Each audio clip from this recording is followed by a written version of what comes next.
Oh, fibur kau ayu. Kejam. Ada kira ke merek dua ro. Kina.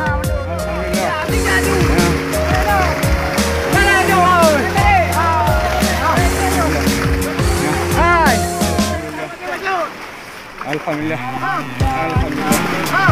Aduh. Saya nak kencing. Jap. Turun. Bang mana kau dah bela tadi. Alhamdulillah.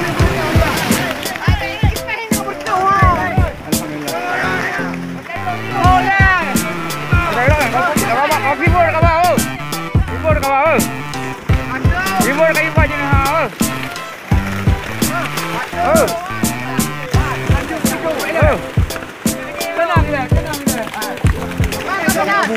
Alhamdulillah.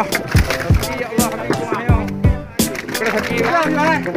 Pada hari belum ada. Ya. Ya, alhamdulillah.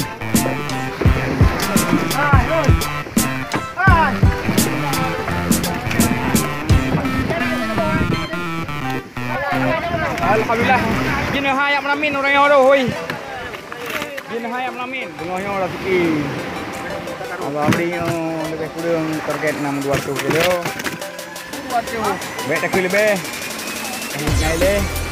Alhamdulillah. Nah, yang anggota kerja Mbak Bengah mungkin dah pos 7. Ha? Baik YouTube nyan pawang yan. Nyan pawang. Ponnya. Kalau ponnya mah kali pawang bukan.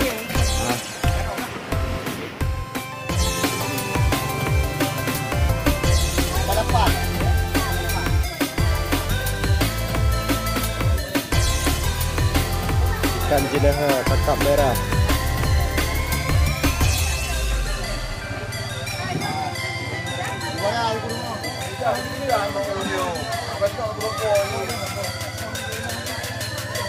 Hai, ada mampu berapa?